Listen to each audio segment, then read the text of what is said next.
It's so funny because when I was a kid, I used to always ask my mother, well, Mommy, why do we always have to go to church on Sundays? You know, like, who's God? Like, tell me about God. Like, why is he so amazing? And I remember her telling me this story one day about how he made a blind man see, how he walked on water. Like, she told me all of the amazing things that she could think of that a child could relate to. And so from that day, I was like, so you mean if I pray and I ask God for things, like, he'll do it? And she said, only if it's his will. And I said, well, what does that mean? You know, and she said, that means that if he agrees with your prayer and it's something that's meant for your life, he will answer it and give you the desires of your heart. And so I'll never forget the very first thing that I prayed about as a kid, he did it. So I was amazed. I was like, oh, Mommy, this prayer stuff, it really works. You know, and so when she was sick, like, I had to really, really tap into it. Do you know what I mean? It's like you can pray on a day-to-day basis and you can ask God for guidance on a day-to-day basis. But when you have that one thing that happens in your life, that one tragedy or that one thing that just scares you more than anything, that's when you really, really, really go really deep and tap into it. And so that's what I did. But praying is not anything new for me. Like, I've had a relationship with God ever since I was a little girl. And like, you can't tell me he doesn't exist. I'll never believe you. No matter, I don't go out and I don't preach to people and I don't try to change a person's mind from their religion. I just know that God is real for myself.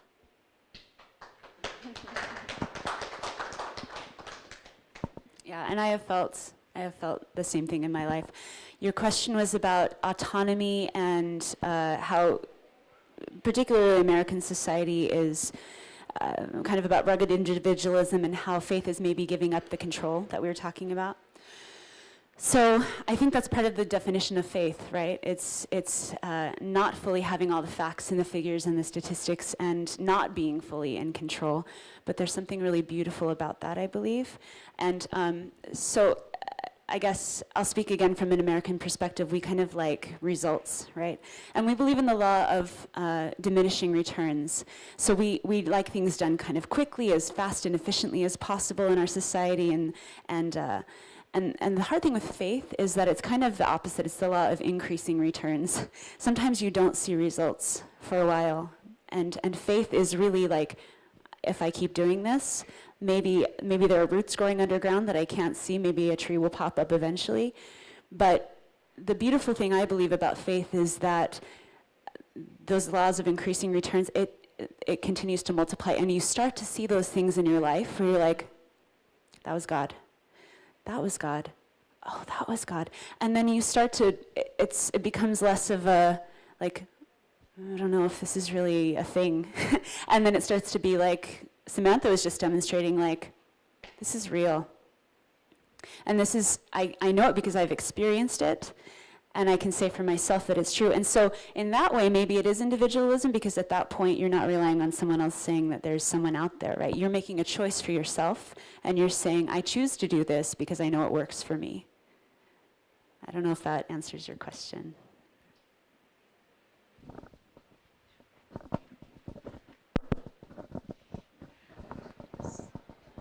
Yes, I respect, your personal experience, but I know that it is an individual experience. And there is a book of Bertrand Russell, which is said, Why I Am Not Christian. So he takes the argument of the existence of God and all the argument that people who have faith, he just broke them down, deconstruct them, and argue that there is no God. So the point, when it is a personal experience, it is hard to make the people feel your subjective personal experience. But what is more profound is to look at yourself as a human being. The miracle of being human is a miracle of the existence of God. Because God is not out there waiting for us and responding to our needs only, but God is from within us. Is that in the heart? God is love. God is the feeling of being one with all humanity and with the universe. God is service. God is when you feel that you are melting in that human ocean and you are just a tool to present something for the other people. Even if you call yourself secular, even if you call yourself anything, I mean, it doesn't matter, but it is that kind of energy that moves you to serve, that kind of energy which bring you hope in life, that kind of energy which makes life meaningful. Yet if we have meaning in life, that is faith. So it is not something that's ideological or something that to be proven or something to be doubted. It's something either you experience and you share your experience, or you think of yourself, even you think that you are a believer, and this is what we are now, suffering from. Believers who think that they are believers, they are waging war against humanity, against the unbeliever.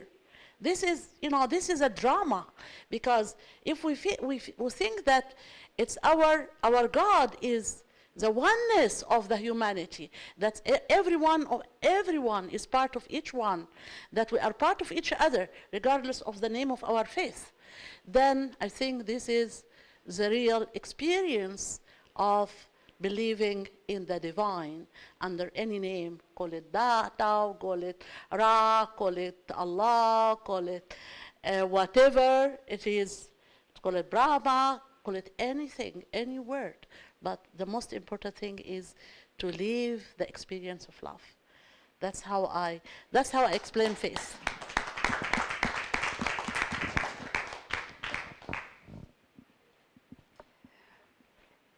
That was a great point that you made, because not everyone is going to believe in God. There's always going to be a good, a bad. There's always going to be a believer and a non-believer. But at some point, there's going to be that one thing that's going to happen in that non-believer's life. There's going to be that one thing that they're going to wake up one day and say, well, I want to know God. Who is he? And especially if the non-believer is surrounded by believers, it's just a matter of time before that person wants to have their own connection and wants to have that same blessing that you have of peace, of just knowing. There's something about believing in God where he changes things that no one else can change for you. Like, there's going to be a time that's going to come where they may experience something in their life that they've never experienced before, and they're going to cry for God. They're going to cry for him. Not everyone is going to believe, but at some point, they'll want to have the same thing that you have.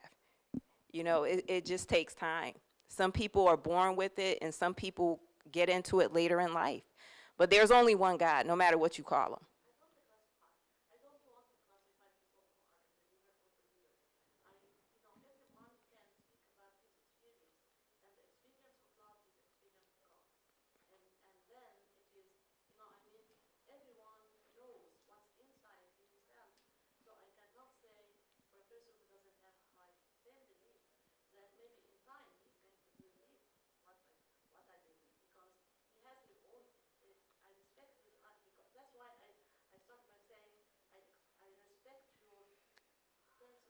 Our journeys, because we all have a journey, right? Mhm.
think this is also personal, but at the same time, as long as I'm not imposing this on you, I'm sharing this with you, but I'm not imposing this on you, and I am not classifying you as unbeliever, or you believe in a different way, or you will come to realize what I'm believing, and this is because then I am humbled about the human being experiences and the diversity of the subjective experience of life.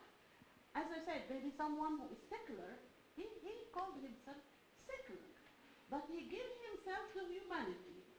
You know, I mean, that kind of person, it's a model of love, it's a model of believer from my point of view.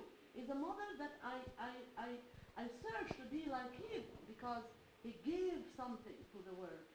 So it is anyone who can just give from his heart, anything, small thing, forgetting about the ego. I am a leader, I am not a leader. Nobody is a leader.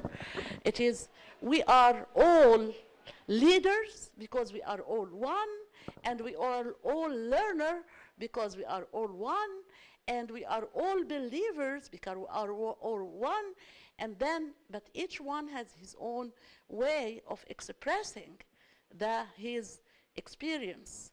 So, you know, I mean, even people who said there is no God, maybe they are more believer than me, because they feel the presence of God in an energy that I cannot, you know, put words to describe that kind of feeling that they experience. So how do I know that they are coming to believe in the God? You know, this is just respecting the diversity and the experience, but we have, you know, I mean, that kind, because that's why I'm saying when I said it's God from within, I don't speak about ideology or divinity. I'm speaking about our experience as human being. We suffer, so we are human being. So from the suffering, we have a compassion. From the suffering, we have to give and to relieve. And, you know, and your words is about faith and hope. So it's faith mean that things are getting better. Things are meaningful even if they don't work the way that I expect them to work for me. Right, and that's why I clarified at the beginning, right? Like, Yeah. what do you mean by faith? Because it's a very subjective thing, and it's a very personal thing in a lot of ways. And I think you said that so eloquently, that we have a lot to learn from each other. And really, a lot of faith leads us to connection. If it's well, I don't want to classify it either. Faith can be divisive, faith, right? But ideally, it brings us together and connects us. I was just having a conversation about that last night. Thank you. What were you going to ask?